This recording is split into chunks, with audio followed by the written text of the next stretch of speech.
Livro Já estamos no tempo do fim. O que fazer neste período? Capítulo 5. A Igreja de Deus. O apóstolo Paulo foi informado por uma das famílias da igreja em Corinto que os crentes ali estavam numa situação espiritual lamentável e seus líderes passivos apenas assistiam, não reagiam.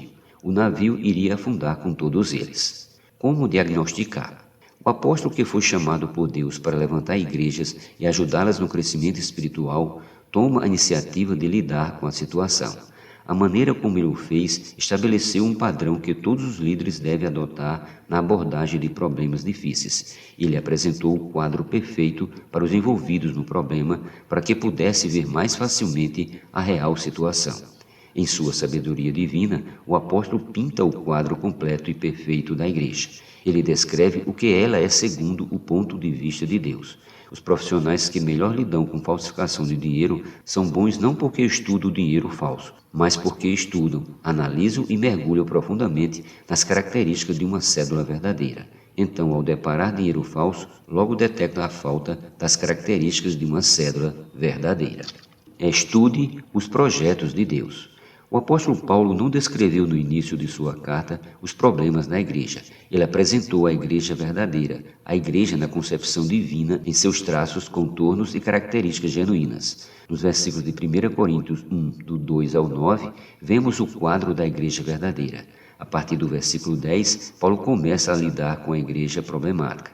Ele apresenta o projeto que Deus tem para ela antes de falar das curvaturas esquisitas que apresentava a igreja em Corinto. Todas as lideranças deveriam tomar esse modelo de abordagem na hora de lidar com as coisas erradas e esquisitas. Há problemas com o mundo, sociedade, casais, pais ou com sua igreja? Então não tente fazer com que os outros vejam de início os erros, fraquezas, desvios ou problemas. Deus tem um projeto que idealizou em sua mente brilhante sobre cada um desses pontos. Estude-os, veja como Deus ordenou, aprofunde-se nos detalhes e depois os apresente para comparação. Agindo assim, as pessoas envolvidas nos problemas poderão ver mais facilmente o estilo de vida desviante que se meteram. As características de uma igreja verdadeira. No projeto divino para a igreja está previsto que ela é de Deus, que foi separada de tudo e de todos para ser exclusivamente dele. Em Cristo, a igreja assume, desenvolve, vive e propaga uma nova cultura. Na igreja genuína, apenas um nome deve ser invocado: Jesus. Nela não pode haver debates calorosos, mas graça e paz. Nela se deve guardar e confirmar os dons iniciais com os quais Deus nos presenteou, que é o perdão dos pecados, a vida eterna e o Espírito Santo. Atos 2:38, Romanos 6:23 e Hebreus 6:4. O viver de um crente. Os crentes em Cristo Jesus devem continuar a se santificar para guardar a volta do Senhor com confiança. A vida de um crente não é para ser consumida na terra, mas sim para ser vivida para o dia do Senhor. Esse é o dia em que todos serão chamados para prestar contas diante do Rei. Até que esse dia chegue, a melhor coisa a fazer é desenvolver uma vida em comunhão com o Filho de Deus, Jesus Cristo, nosso Senhor. Vejamos alguns aspectos de Cristo. 1.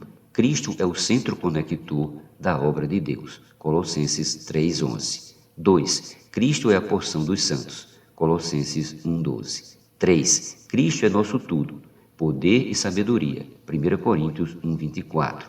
Justiça, santificação e redenção. 1 Coríntios 1:30. Nossa Páscoa. 1 Coríntios 5:7. 4. Cristo é nosso manjar, água e pedra espiritual. 1 Coríntios 10, versículos do 3 ao 4. 5. Cristo é a cabeça de todo homem. 1 Coríntios 11:3. Ao lermos a carta que Deus enviou à igreja em Corinto, vemos muitos problemas, mas também vemos um Cristo maravilhoso. É para ele que devemos olhar. No projeto de Deus para a igreja, Cristo é tudo. Ao estudar detalhadamente esse projeto, 1 Coríntios capítulo 1, versículos do 1 ao 9, descobrimos que tipo de vida estamos vivendo. Enquanto a igreja é o projeto de Deus, Cristo é a resposta para todos os problemas da vida humana.